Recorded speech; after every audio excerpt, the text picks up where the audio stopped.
Harriet receives a letter from Mr. Martin proposing marriage and goes directly to Emma to seek advice.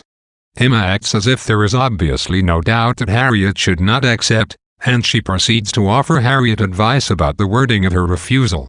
When it becomes clear that Harriet is doubtful about her answer, Emma becomes somewhat cold and disingenuously states, "I shall not give you any advice, Harriet." This is a point which you must settle with your own feelings. When, under Emma's subtle guidance, Harriet states that she will probably reject Mr. Martin, Emma immediately congratulates her friend on having made the right decision and points out that if Harriet had accepted him, then Emma would no longer be able to be her friend. Harriet immediately affirms that the loss of Emma is unthinkable, and the two of them draft a letter refusing the proposal. It is clear that Harriet is pained by her decision and cares for Mr. Martin, but Emma cheers her up with reminders of Mr. Elton. With Harriet at Mrs. Goddard's preparing for an extended visit to Hartfield, Mr. Knightley and Emma have the opportunity for a lengthy conversation about Harriet and Mr. Martin. Knightley reveals that Mr. Martin has consulted him about proposing to Harriet, and Mr. Knightley makes it clear that he supports the match. Emma informs him that the proposal has already been made and rejected, and she insists that Mr. Martin is not Harriet's equal. Knightley very nearly loses his temper, and he insists upon Mr. Martin's superiority to Harriet in sense and true gentility. Knightley is especially displeased by what he immediately guesses was Emma's role in the rejection, and he states flatly, "You have been no friend to Harriet Smith." Emma counters that Harriet's beauty and good temper, along with the possibility that she is the daughter of a gentleman, make her a desirable match.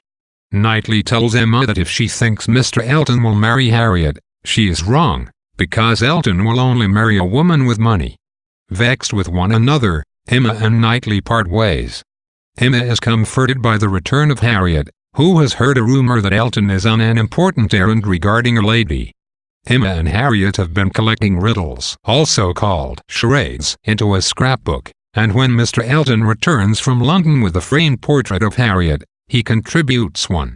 Emma immediately decodes the riddle and sees that its answer is the word courtship. She translates the riddle for Harriet, who could not solve it herself, but Harriet is nonetheless flattered by its meaning. Emma convinces Harriet that the riddle foretells a proposal, and she copies the riddle into Harriet's book. After some discussion among the family anticipating the upcoming Christmas visit of Isabella, Mr. John Knightley, and their children, Emma tells Mr. Elton that she has solved his charade and copied it into Harriet's book. Elton is clearly moved, and Emma concludes that his emotion comes from seeing his riddle in Harriet's book. Chapters 7 and 8 adhere to a pattern already established by chapters 4 and 5. First, we read a chapter that relates Emma's manipulation of Harriet. Then we read a chapter offering Knightley's negative judgment of her actions. Chapter 7 again reveals Emma's gift for double-edged speech.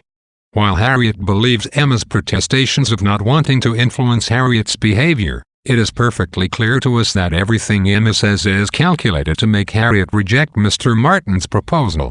However, Emma also has endearing moments of uncalculated honesty when she admits to Harriet that Mr. Martin has written a better letter than she had expected. For example, even though this admission does not support Emma's plan to match Harriet with Mr. Elton. Emma's conversation with Mr. Knightley, in Chapter 8, about Harriet and Mr. Martin, Austen may offer an implied criticism of what men look for in a wife. While Knightley suggests that good sense is the quality that men most value, Emma points out that most men would be content to have a wife as beautiful and good-tempered as Harriet. When Emma comments, "I am very much mistaken if your sex in general would not think such beauty, and such temper, the highest claims a woman could possess," we may hear a slight bitterness in her words. Though the novel rewards good sense as the most important human virtue, Austen is aware that the marriage market often rewards more superficial qualities.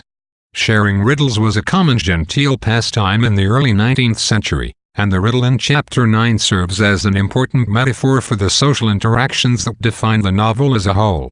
Emma is able to decode Mr. Elton's riddle immediately, while Harriet is comically helpless. Emma's manipulations of Harriet succeed because Harriet is unaware of the conscious, calculated nature of Emma's influence, even though it is perfectly discernible to us. In general, The novel contains two groups of characters, those who can read between the lines and those who cannot. As readers of the novel, we join the former group, and our ability to interpret hidden meaning guides our loyalties as we read. However, while the novel delights in wordplay on a stylistic level, on the level of ideas it prefers plain and honest feeling to overwrought expression.